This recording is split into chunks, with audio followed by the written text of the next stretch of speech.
Tonight, we take you back to the deadliest city in the world, Juarez, Mexico. Already this year, more than 1,900 people have been killed in drug violence there. Tonight, an eye-opening exclusive report just steps from the Texas border. Eyewitness News anchor Art Rascone talked with one of the admitted criminals and drug cartel members. If people want it, they're going to get it, no matter what.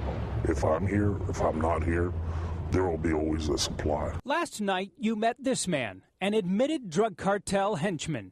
It's a war. You've got innocent people that may get in the crossfire of a war.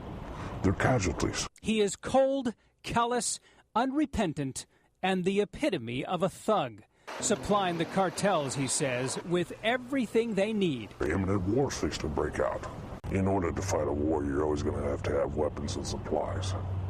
So, how did we come across this guy, and why is he talking? After several private, secret conversations over a number of weeks, we decided to meet in a very remote location.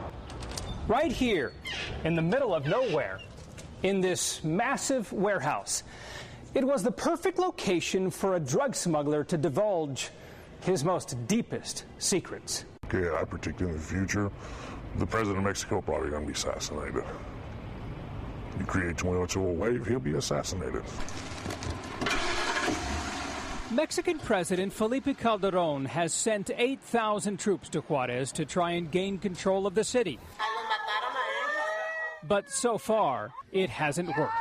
Officials have never had controls because they're corrupt as the thugs are in the streets.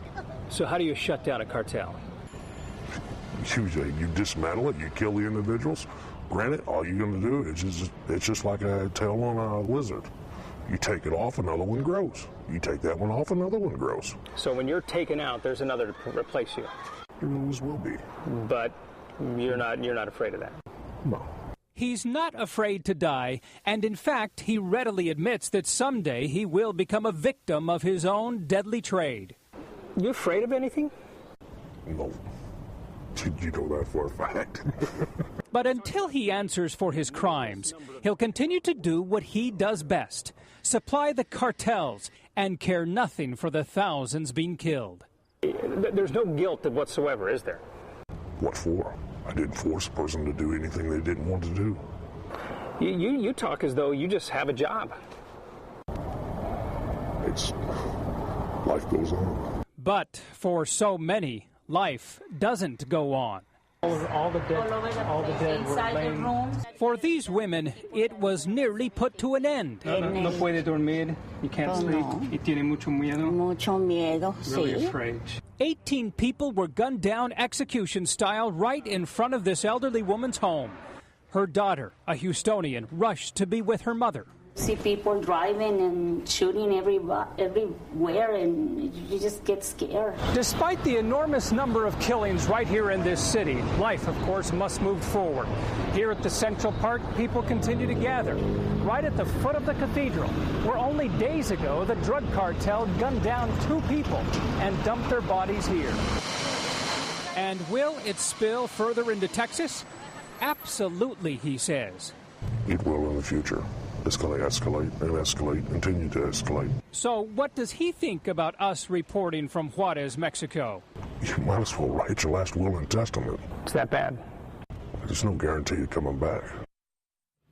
Well, despite the indirect threat, we clearly did come back. The drug cartel henchman admits to smuggling weapons and bulletproof vests to cartel members. In fact, while we were speaking with him, he was interrupted as he arranged more supplies to be shipped from Texas into Mexico. A disturbing account indeed. And we continue tomorrow night at 10 o'clock on Eyewitness News with the story of a Houston woman who is trying to protect her mother. Hear her amazing story from Juarez as 18 people were gunned down across the street from their home. That's tomorrow on Eyewitness News at 10 o'clock. Art Rascone, 13 Eyewitness News.